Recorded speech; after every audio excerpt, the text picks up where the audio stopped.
Good morning, afternoon, evening, wherever you are, and welcome to Views on the News. Was the Pope appealing for peace, or was he praying for peace? And the same applies to the carry-on drag. Yeah, that's a good question. So what do you have to say about that, guys?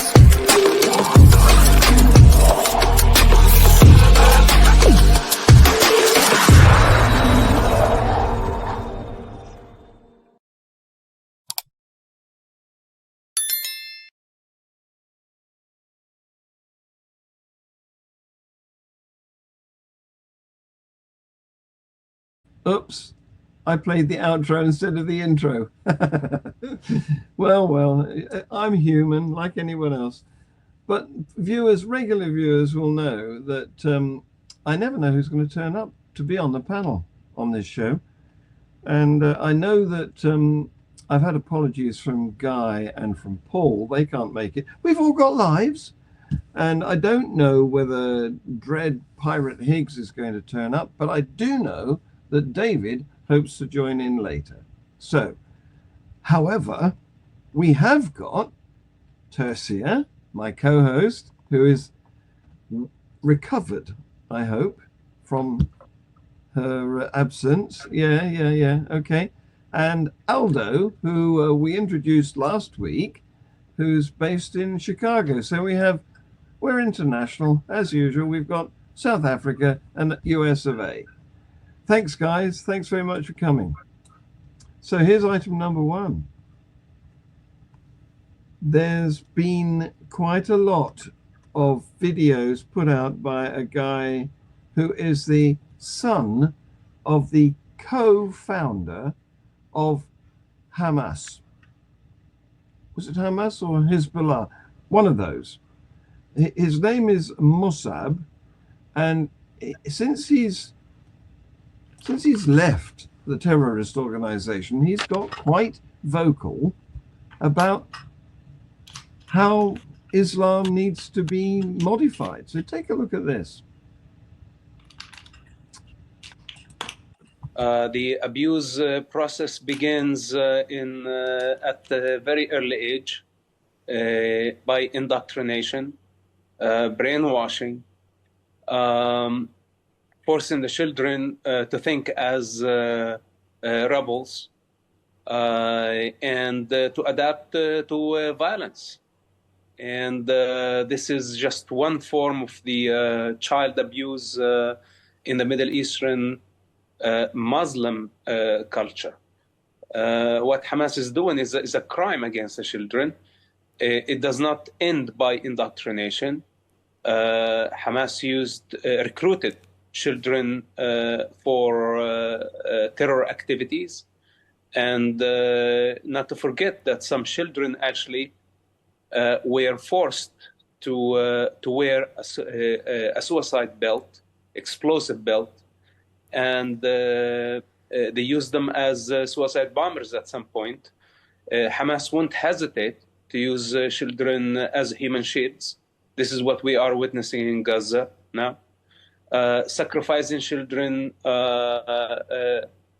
as part of religious ideology. And this is not a new thing.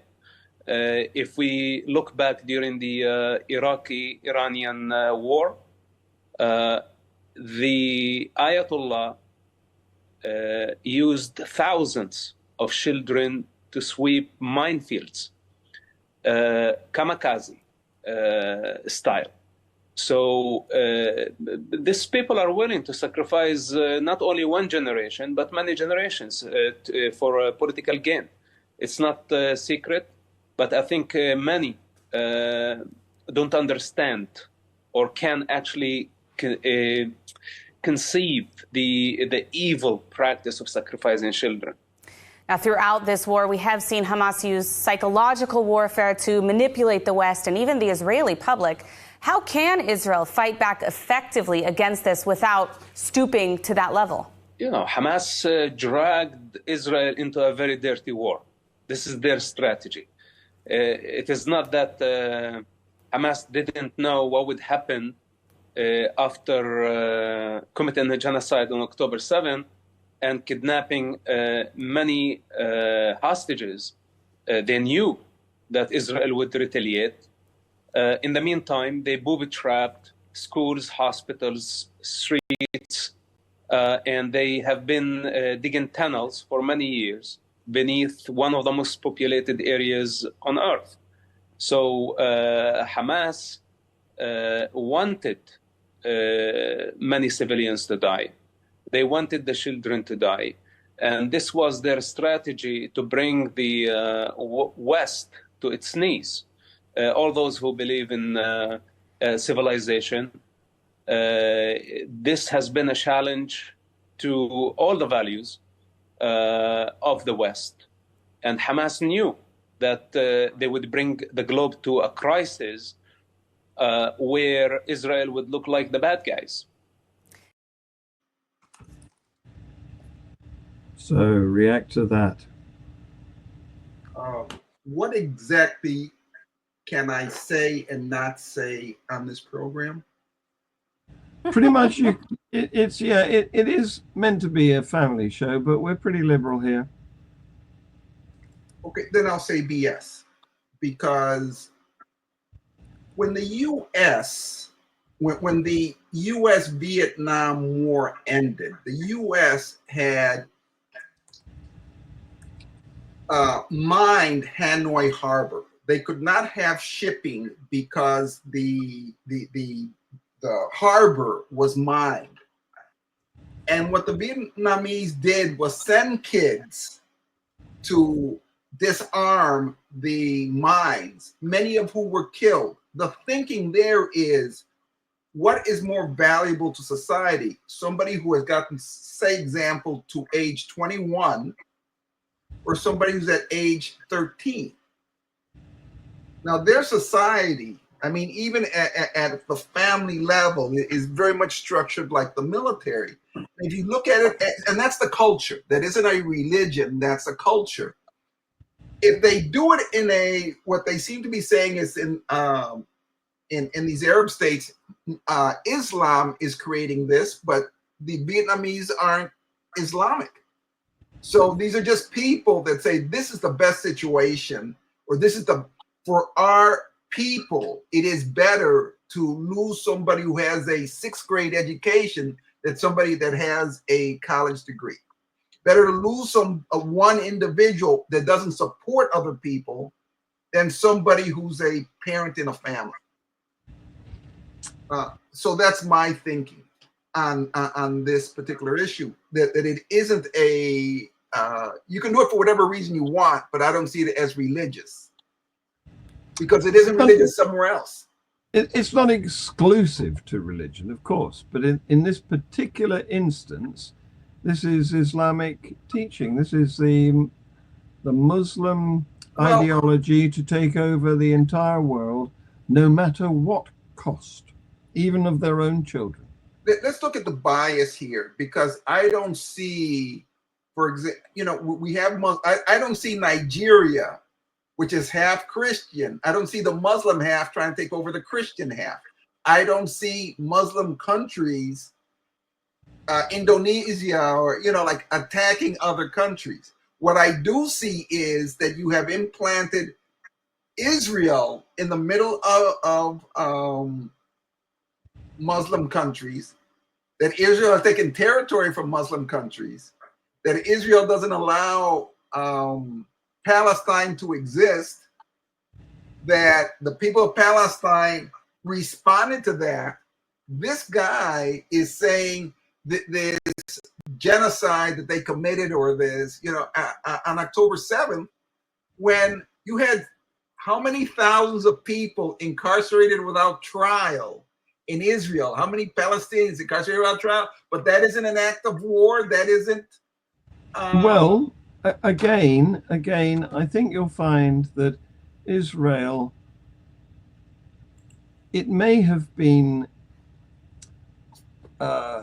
inserted into the Middle East, but yes, so has Palestine, because if we go back, it depends where you start counting from. But if we go back several hundred years, there was no Palestine. It's a relatively modern concept, the idea of a Palestine. It's never been a nation. When did the conflict start? Because that's where the problem started. Where? John, I'm sorry. I have to just, for the sake of accuracy, I disagree slightly. While there was no such thing as a nation Palestine, and while there were no nation states, just like there was no Iran, there was no Iraq, there was no Syria, there was no Jordan, but there was no Italy until about 150 years ago. Exactly. Yes. But the argument, to make the argument that because there was no Palestine 150 years ago, or 100 or 50 years ago, or well, I think there was 50 years ago, but that doesn't mean that we have to support the fact that there is now an Israel. That's yeah, but the other thing that you never allowed me to finish saying is sorry. Don't worry. Israel actually gave the quotes Palestinians rights. I mean, they have voting rights in Israel. They have freedom of religion. They have, they are not treated, or have not been treated, terribly badly. John, if the U.S. said, you know what, we're going to absorb you, but you can vote in a U.S. election, but we can incarcerate you with no reason, would you be okay with that? No, but can we keep to the topic of this news item, which was, let me see if I can remember, the son of the co-founder of Hamas, okay, explaining about the ideology of Hamas, including recruiting their children. I mean, I know we've all had children. Can you imagine? Because one of the most poignant pictures in that movie was of a boy small enough to be held up at shoulder height, holding some sort of horrible weapon. Would you have done that to your child?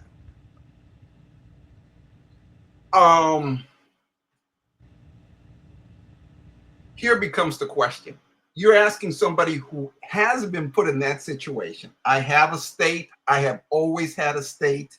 I am not, where I live has been allowed to flourish. So if I never had those opportunities, how would I feel becomes the question. For example, I have never been a slave, but I think if I was a slave, I would do absolutely everything so that my children wouldn't have to live through it. And if I had to put a gun in their hands so that didn't happen, I think I would, because I think at some point, okay, how does it stop? How does this not, what do I need to do so it doesn't occur to my grandchildren? You see what I'm saying? Well, I do see what you're saying, but I think it's difficult, whatever the issue, whatever the grievance, to justify recruiting toddlers as soldiers.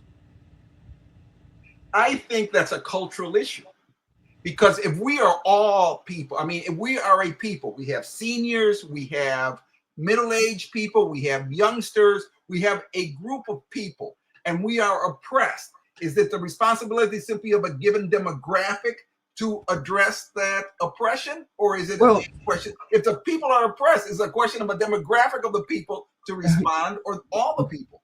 Yes, but you're making an umbrella categorization of children as people here, aren't you? And I think, yes, I am. Yeah, and I don't think that's valid. I think that children are special and that we have parental responsibilities towards them. And that doesn't include giving them an AK-47 or expecting them to disarm mines.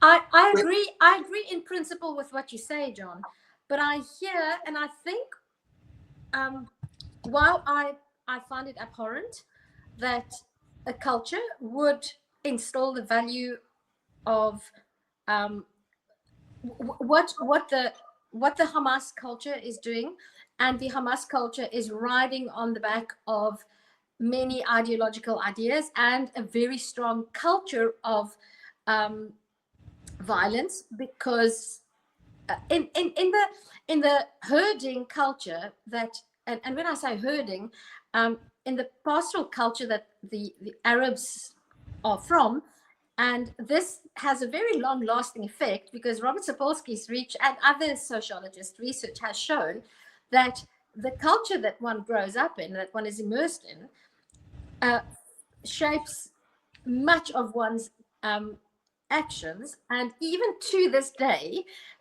modern Americans whose ancestors were in a culture from the Scottish Highlands, where you fight for your land, because your land is what keeps you alive, because your animals graze on your land, and if you don't have grazing land, you don't have anything.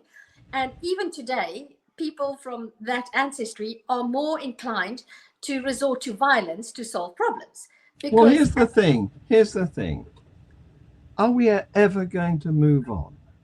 Are we going to continue in our barbaric attitudes, or are we ever going to become civilized? Maybe, hopefully. I hope we become civilized. Good. I hope we become civilized. And the one thing I will say is the only way that I see us to become more civilized is to acknowledge the influences of the cultures that we grow up in, and to acknowledge that religion takes our cultural biases, the bad and the good, and weaponizes it. In this case, literally weaponizes our cultural biases to act on our worst instincts. And I think that is reprehensible. Well, okay, so to answer your question, I really want to answer this one, because I get this negative, the sky is falling attitude, and I feel that humanity is in a constant march toward more civilized behavior. That's what as Steven Pinker has shown in his book Enlightenment Now. I don't know if you've read Enlightenment Now, but it shows that I've written it, but okay, go on. Over the centuries, we have become steadily more civilized. Women can vote. Slavery is illegal everywhere. Gays can now get married. We're constantly, we're in a step. We produce 1.5 times the amount of food we need. I believe that the Ukrainian-Russian war would have become a much more extended, expanded. It could have even been a world war if it occurred 100 years ago. But I think we've done a lot of steps to say, hey, let's try to minimize this. Or maybe it's just this period in time. But I think we do get more civilized because we go learning. The UN has a Declaration of Human Rights. So now, hey, it's on paper. We can look at it and say, this is how civilized people act. We need to enforce this. And to whatever extent we do, we're just getting better at it. But I think humanity wasn't born with a guidebook. It's a step-by-step learning process, and we make mistakes. You make mistakes. Oh yeah, I wouldn't want to excuse people who put their children in situations like we've just seen, and I know a culture that they don't.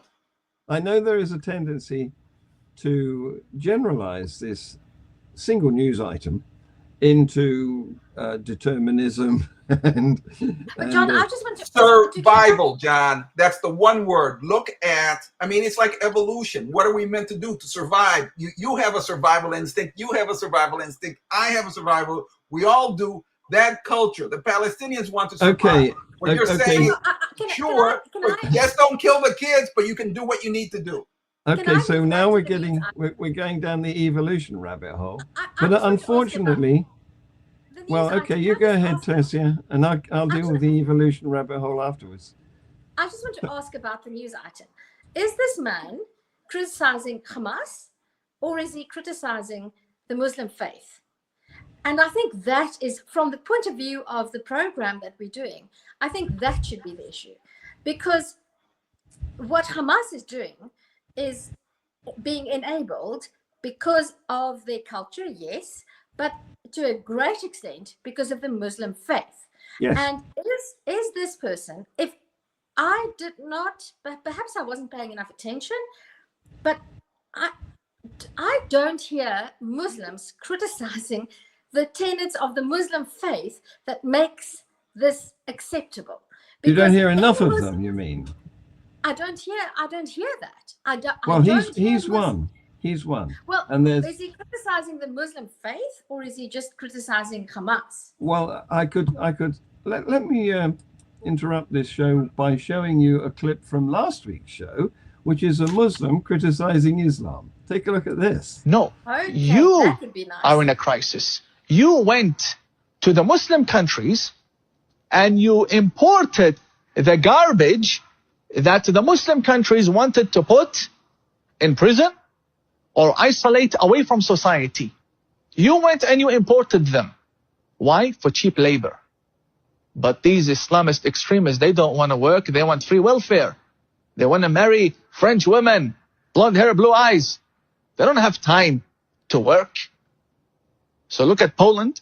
They don't complain from Islamic extremism, not a single terrorist attack in Poland. The moment they sense there's a problem, they crack down on it. Polish policy, beautiful. The French, no, come. When they come, they use the resources. They go to Washington, D.C., and they sit in Congress. They support the Iranian regime. They go against the sanctions in Congress, right, with their hijab. Why? Because the ideology is filth to begin with. When you import that, or you allow it in, or you amplify it, or you glorify it in any way, you make your bed, sleep in it. The ideology is filth.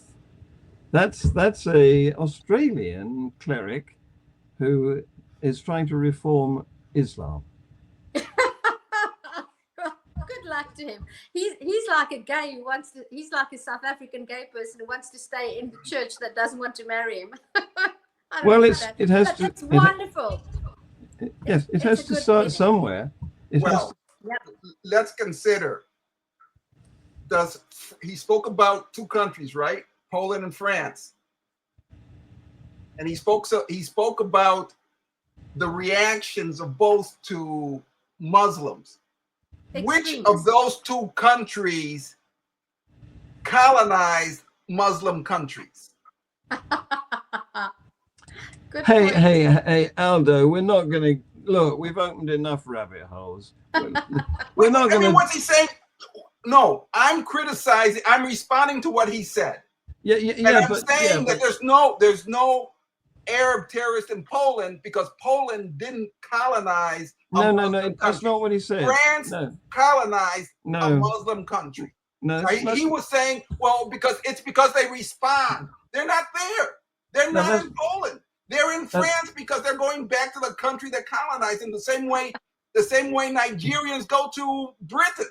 That's not quite what he said. What he said was the Polish attitude towards fundamentalist Muslims was good. That's what he said. And then he didn't mention colonization at all. Okay, John, I'm going to ask you one question in response to that. How many Muslims are in Poland? I've no idea. This is listen, hang on. Why would anybody go? Hang on. If you want to discuss issues like how many Muslims are in Poland, I need a day's notice to do research because I'm not going to shout my mouth off from a position of ignorance. Go to the next item. Yes, I think I shall. Yes. Okay, so the next item is about Paris. And this is where 8 people have gone on trial because of the killing of Samuel Paty, a teacher who you may remember 4 years ago, was beheaded outside his school by a young Chechen man who wielded a knife and who was subsequently shot by the police after that attack. So that's history. And the reason that the teacher was beheaded was because he's a history teacher and he'd conducted a lesson on freedom of speech, which he'd given many times before, to a class of young teenagers, and during which he showed a Prophet Muhammad cartoon from the famous Charlie Hebdo magazine, which you may remember there was a murder of most of its staff in 2015 due to Muslims who objected to pictures of Prophet Muhammad. They called it blasphemy. So this story is quite complex, because the next day, following this lesson where he showed the cartoon, and to be honest, to be kind to him, he said to the class that they should avert their eyes if they found it offensive. But what happened next was a teenage girl told her father that, because she hadn't been at school a couple of days later, and her father asked why she was not at school the next day. She didn't go. And she told him that she'd been disciplined because she dared to stand up to Monsieur Paty when he told Muslims to leave the class so that he could show this picture of the Prophet. That was a lie. She had not been, Monsieur Paty did not tell Muslims to leave the class. She had been disciplined, but not for the reason that she claimed. She'd not even been in the room on the day that Monsieur Paty gave his lesson on the freedom of speech. However, this is in the age of the internet. So the girl's father made her repeat the claim on videos, the false claim that she'd been, made to leave the class and been disciplined. And then a local Islamist created a 10-minute online video entitled "Islam and the Prophet Insulted in a Public College." And so in a couple of days later, the school was inundated with threats and messages of hate from around the world. And David is just joining us. Hello, David. Sorry for being so late. Don't be sorry. We're pleased to have you. Welcome. Thank you. It's nice to be had. Yes, yes. Anyway, we're talking about Monsieur Paty, the French history teacher who was murdered brutally. He was beheaded outside his school in Paris, western side of Paris, 4 years ago. But the reason it's news now is because there's a case being brought against people who helped him. Okay, so two of the people who helped the teacher, or people who helped the perpetrator? Sorry, people who helped the perpetrator. Yes, thank you for clearing that up. Well, I think we should call them assassins. Okay, yeah, I'm happy to use that. Yeah.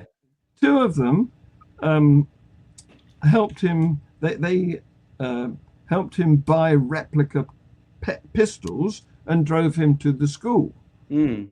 And 4 others had offered him encouragement on Snapchat and Twitter, and they were charged with terrorist association or complicity to commit terrorist murder. So at the moment we have this case going on, and lawyers for the girl's father, this is the girl who spread the lies about what actually happened in the lesson, and lawyers for the Islamist preacher will argue that although they publicly condemned Monsieur Paty, they never called for his murder. So what do you think should be going on there in the next probably 7 weeks while this case proceeds? Good God. David, just want to say they're co-conspirators, not murderers, because they haven't been found guilty. Right.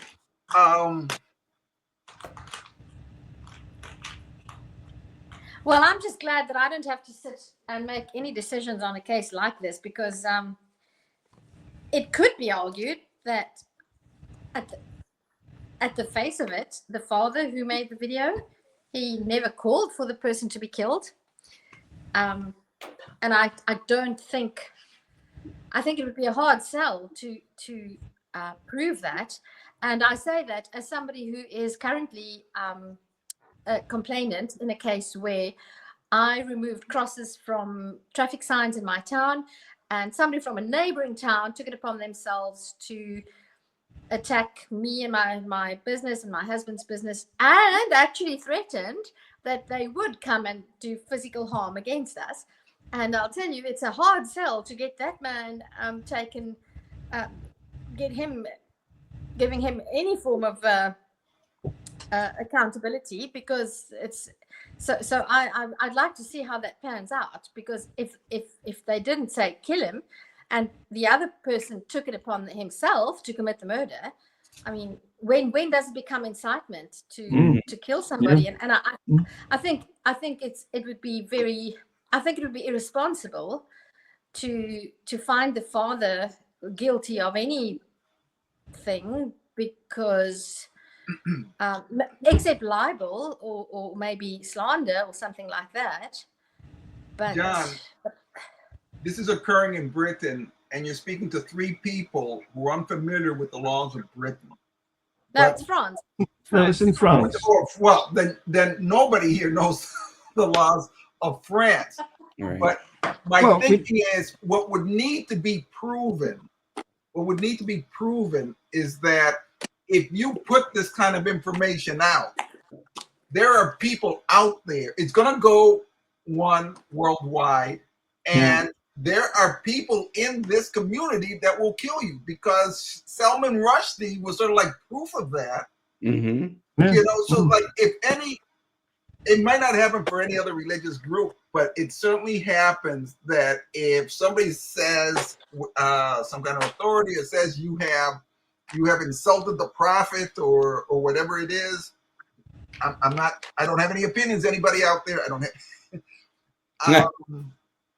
Well, the thing is that it gives license to somebody to say, "Hey, I'm going to kill this guy, and I'm going to go to heaven for doing it." Right. Oh, God. Well, you see, there's a number of issues here. One is blasphemy, which I would say is a bogus crime. Right. Doesn't offend anybody. And those are your values. You know, we have to look at it through their values. It doesn't make any sense to look at it from my values, because the religion wouldn't exist at all if you look at it from your values. Yeah, indeed. And so it shouldn't. and there's also the prospect of being deceived by religious people who tell you you're going to live after you're dead, which is nonsense. But that the actual news item here, it includes a number of people who are variously guilty a bit. You know, they didn't actually commit the murder. They're not the person with the knife who beheaded. He's dead. But what we have is a schoolgirl who lied. Right. How guilty is she? Because she started the rumor. Not at all. She's in my opinion, because she didn't get out. Oh yeah, she did get. Well, you know, I think the question, if this was a case in the United States, it would be a question about where does my free speech rights end, and where am I accountable? I mean, look at January 6th, right? They were blaming Trump for incitement of a riot. He was never charged with anything. However, a lot of people who stormed the Capitol were subsequently found to be in violation of the law. Yeah. In a case like this in France, you know, where I know it's a Western country, they have the same or similar free speech rights. You know, you can say anything you want. I think there's a general rule in U.S. law, which is, you know, your free speech rights end at the tip of my nose. Yeah. So if you go like this, as long as you don't hit me, you know. And now, of course, if you feel threatened, that's something else. Yeah. But the reality is that, you know, you have to prove someone has intent to harm. Shouldn't Trump have been charged? Yeah. So this is the difference between speech and action, isn't it? It's always been a gray area, and there is incitement. So yes, how does incitement? Trump have been charged because he says if I were you, I'd go and I'd fight like hell. Right. And then he sent them off to the Capitol building. So what do you expect? Well, no, I was just standing here. I just made a suggestion. No, you told those people to go fight like hell. Right. And we had to fight like hell. Right. I don't think the girl can be charged of any sort of incitement, nor her father. And I don't know any laws, but I think it would be really dangerous to unless she said, "I wish somebody would go and kill him." Right. I say this. You cannot put that out there and not expect a reaction. They put it out there for a reaction. And if any of that stuff that they were saying is the prophet said this, the prophet said that, and what the prophet says in the book cut off his head, and they did it, you're telling them to do what the prophet said. They did what the prophet said. You can't say, well, I didn't tell them to kill him. I just told them to do what the prophet said. It also depends on the age of the girl. You know, if she was 12 and 13 or 14, generally she's not, that young of an age. You're not held criminally responsible unless you did the act yourself. Yeah. Well, she's not being charged, and neither is the father. If she's calling for the death of this guy and the father's calling for the death of this guy, putting around a video saying, hey, this guy did this, and we know you're going to kill him for doing this. But I want to say that this is true, that this really did happen, and he kicked me out of the class for this. So I am lying, putting in the minds of others that this guy has to go down, in my opinion. That isn't what happened, and they are not being charged. The father and the girl are not being charged. There's two people who helped the assassin. Those are clearly co-conspirators. If I drove you there, it's like I didn't know what you were going to do. I drove you there. I'm the getaway car. Yeah. There's those two, and then there's four others who encouraged him on social media. They are also being charged. What's the charge on them? Complicity to commit terrorist murder. All they're doing is saying do it. They're not forcing him to do it. They're not giving him anything that would aid him in doing it. They're just saying, go, boy, go. Yeah, they encouraged him. That's right. Is that? That's harsh. I think that's harsh. Oh, we'll wait for the jury's decision. Right, exactly. Because again, it's a free speech issue. But then again, if you're telling somebody, I support you and hurting somebody else, it's a free speech issue. But there's you can't say something that's going to get somebody else hurt. That's the whole thing about free. That's where it cuts off. Yeah, exactly. If this guy didn't get killed, there'd be no issue. But the nose got hit when his head got cut off. Right. We have in England or in the UK, we have laws against hate speech.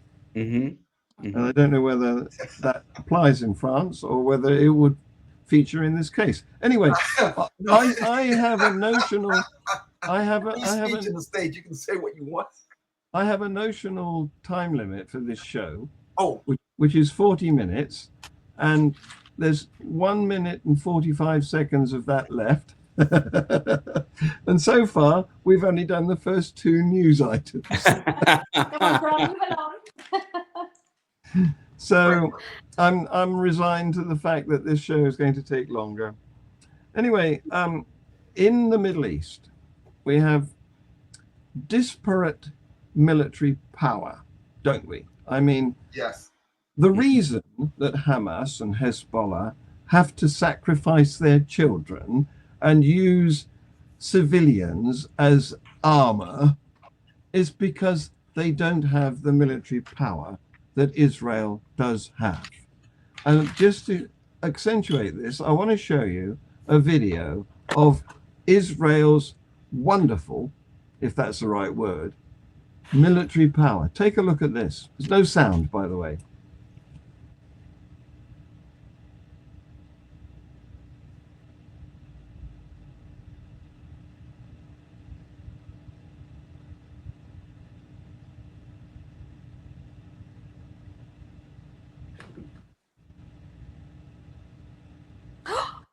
Oh my God.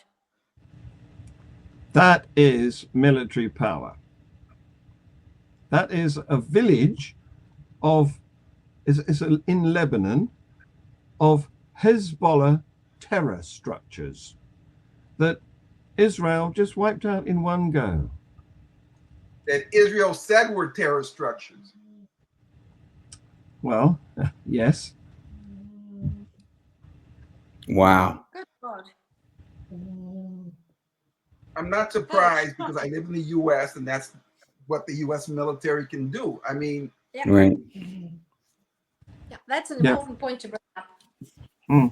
I So there you are. lived in lopsided. Spain in the 70s. There were terrorist groups there. And I mean, there were terrorist groups all over Europe. You had IRA in Britain. You had ETA in Spain. You had Red Brigades in Italy. You had Baader Meinhof in Germany. Yeah.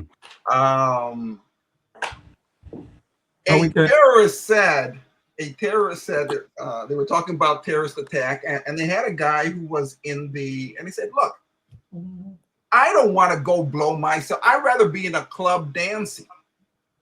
But I don't see, an American can just press a missile, press a button, and a building disappears somewhere. I don't have that capability. I have to get in a plane and fly it into a building to do that. So that's why you simply don't have if you don't have the military capacity, you have to find another way. If somebody can because they have satellites, can know your position, then I have to find a way of moving so they can't see me. So I'll dig a hole. In Vietnam, they had jungle. The U.S. would drop napalm and Agent Orange to clear out the foliage. So I fear we're going down a number of rabbit holes here again. I'm a rabbit hole digger, I guess. Let me stop talking.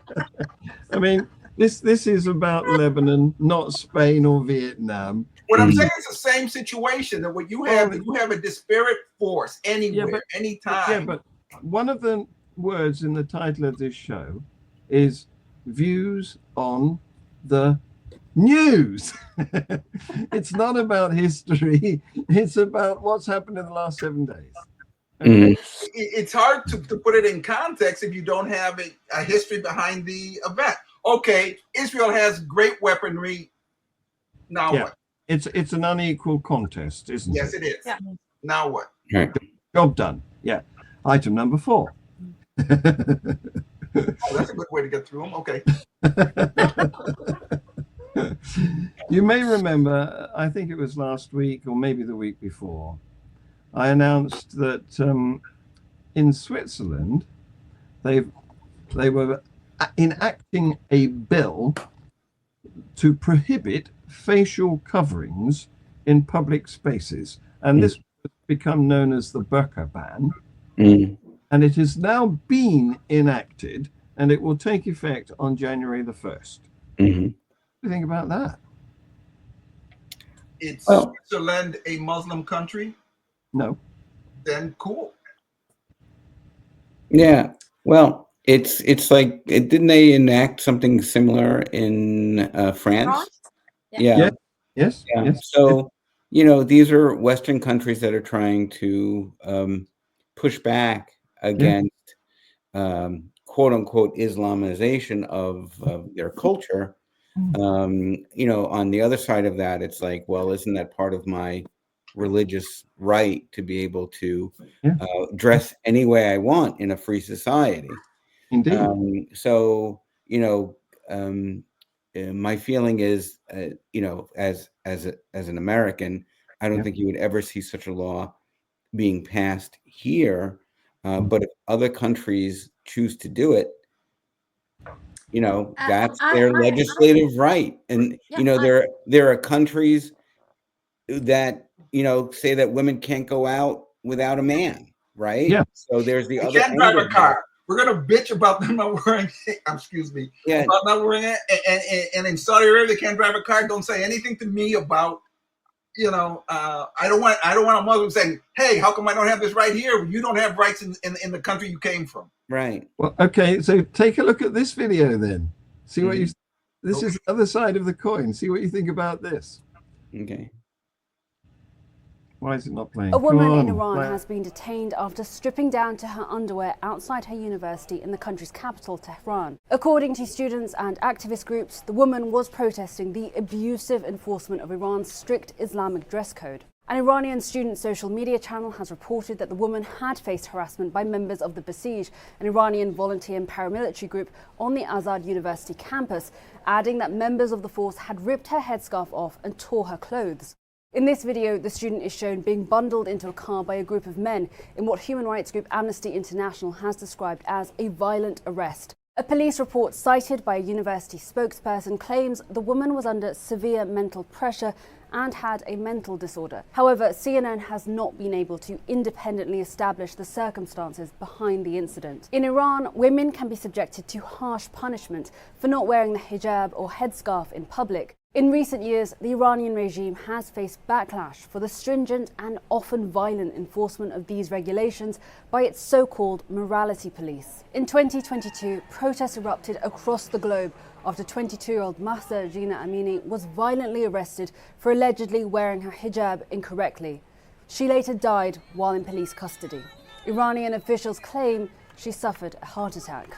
This latest incident has once again sparked concern for the safety and freedom of women in Iran. Amnesty International has called for the immediate and unconditional release of the Azad University student and is demanding she be given access to her family and lawyer.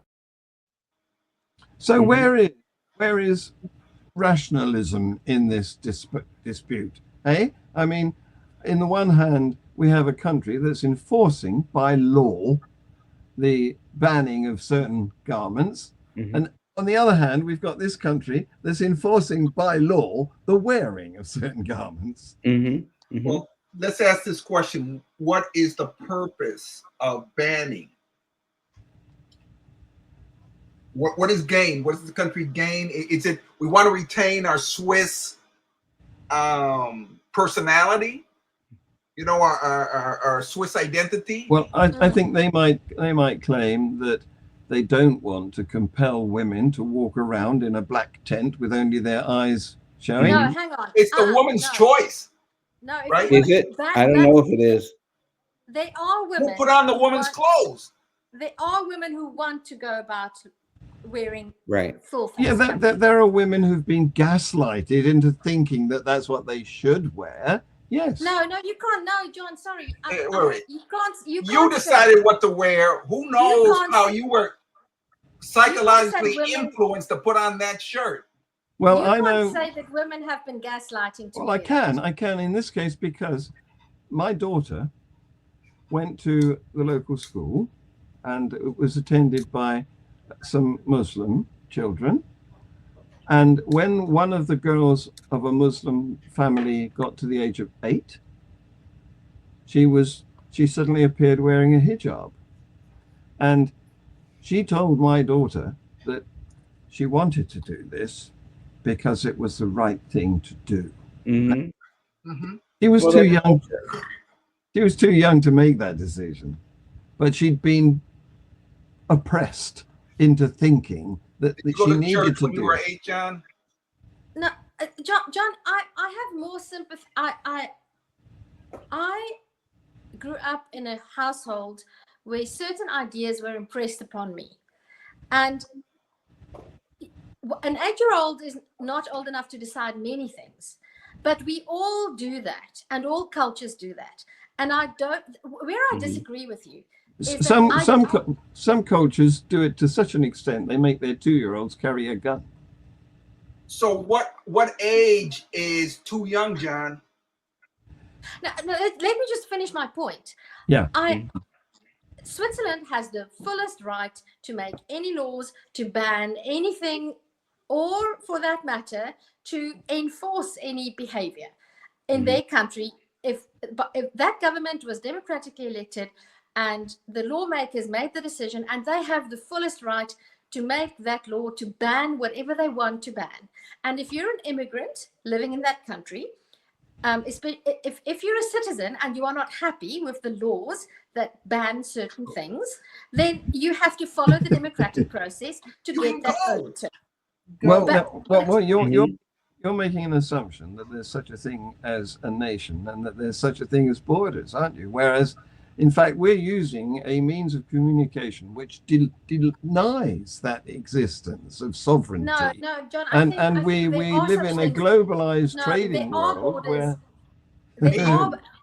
borders and nations are creations of the human imagination, Mhm. but it has become so deeply entrenched that we do order our lives and we do order our world according to those imagined structures. So Should we we- can't pretend that there are no borders and that there are no countries, because Well, you there go are up, countries and you there go are up in a borders. satellite and look down, you won't see any borders. John, That's true, but we don't agreed live that a up in border, satellites. We live in the real world. agreed that a border is an imaginary line in the ground, and it's ridiculous to think that people on one side are somehow different than people on the other side. But that said, I didn't create the world, and it is most certainly you need a passport to go from one place to another.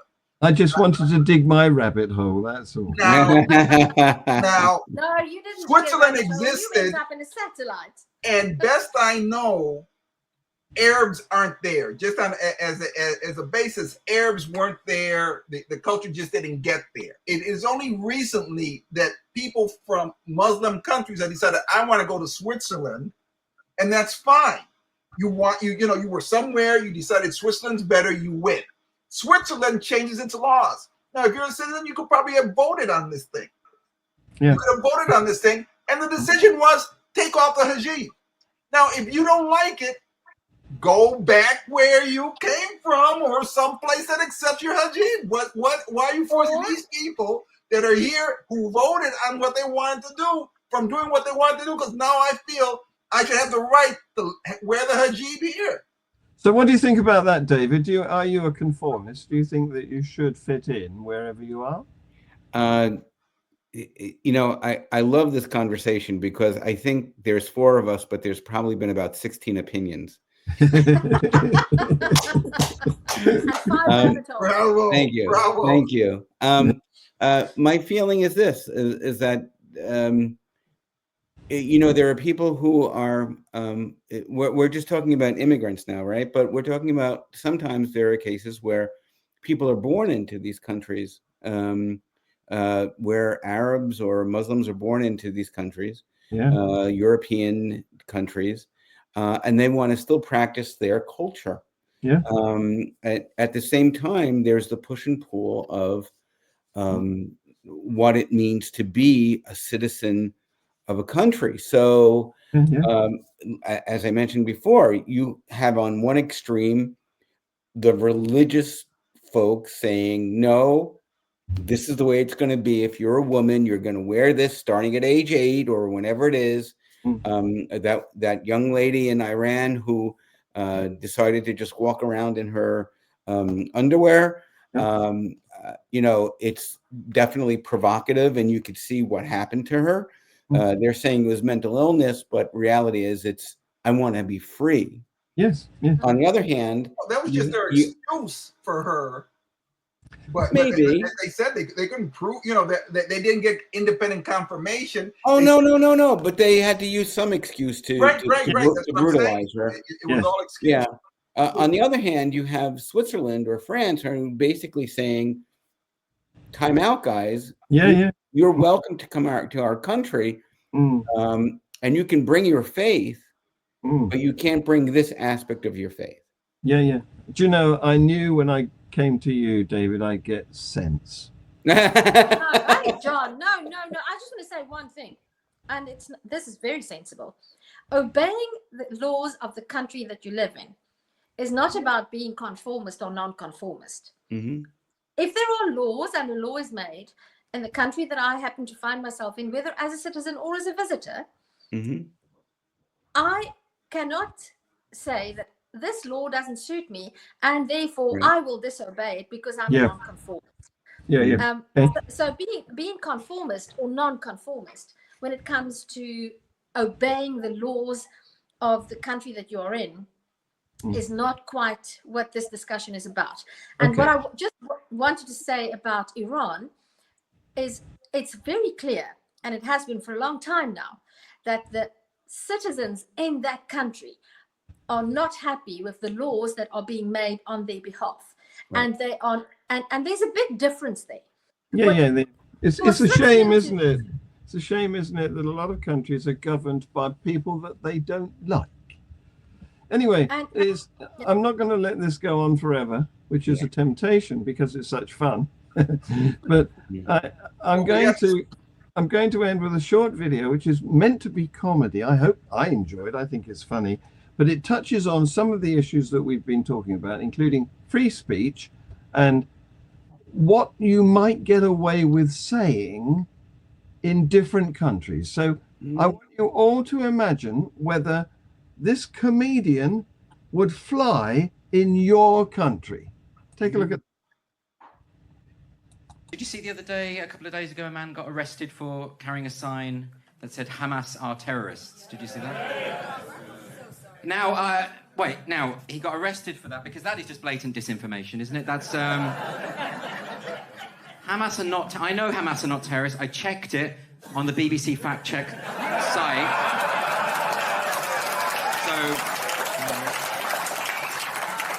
So I know that they're definitely not. But of course, you know, it's very difficult at the moment because we saw these protests. We're having them every weekend. It's really fucking up my shopping, you know. And there was that moment where Hizb ut-Tahrir, which is a group that is outlawed in most Arab countries, Hizb ut-Tahrir was standing there calling for jihad. Now, to be fair on the Met Police, they acted very swiftly, didn't they? They put a tweet out, didn't they? They put a tweet out, and it said, the word jihad has a number of meanings. And it does, you know, we assume that jihad means holy war, but it's more of a kind of yoga retreat, you know? It's more of like, it's very peaceful. I went for a jihad at my local spa, and I had this thing called an intifada. It's you know, it's a face wash. It's a kind of it's with tea tree and lavender oil, that kind of stuff. You know, it's at the river to the sea beauty experience.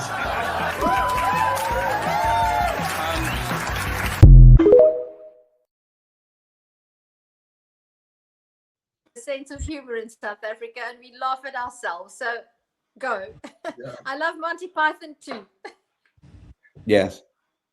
Yeah, it's good to end on a note like that because I think humor is the only thing that will really probably save us.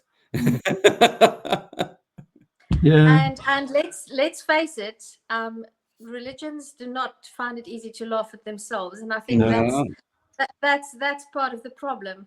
So that's why I love satire. Yes. I think this medium, I think we're seeing the uprisings in Arab countries. You had the Arab Spring back in 2010. You're having this because precisely of the internet and the interconnectivity of people and realizing, hey, wait a minute, there are a whole bunch of people who don't believe what I believe. They believe all this other stuff. Yeah. And even if they're arguing with them, they're hearing new ideas. Yeah, yeah. And how many generations before, you know, everybody knows everybody else's idea? Exactly. We're breaking barriers, and one day there will be no borders. Yes. Here, exactly. here. So, that's what I think, ultimately. Not in my lifetime. No, maybe not. But so long as it happens, you know, I'm sort of like, I'm living like this speck of time in, you know, over the course of human history. And the speed of change has accelerated enormously thanks to this, hasn't it? So having can I just add, I'm having open heart surgery on Thursday, so I'm hoping this whole border thing is taken care of in my lifetime. Yes. I'd want to speak to that. I wanted to wish you the best. Thank you. Thank you very much. Thank you. You'll be fine, David. Yeah. I've done it. You know that. So yeah, we'll see you next week. Yeah, absolutely. Well, he may be a little bit on the recovery by then. From his hospital bed, holding his phone up. Yes. Yeah. I'm sure that can be arranged. I disagree. Yes. Well, it took me 6 Tis but a flesh wound, David. Yes. It took me 6 days to escape from hospital when I had mine done. But anyway, you'll be fine. So having opened the show with the outro, what do you say? Should I end it with the intro? Go for it. Let's invert everything. Yeah. Okay. Thanks, guys. You've been wonderful as usual. Is there a way I can speak to Tersia after? Yeah, you'll I'll still stay be on. connected. I'll stay Yeah. on. Bye bye. David, you please stay on. David's gone. Was the Pope appealing for peace, or was he praying for peace? And the same applies to the carry on drag. Yeah, that's a good question. So what do you have to say about that, guys?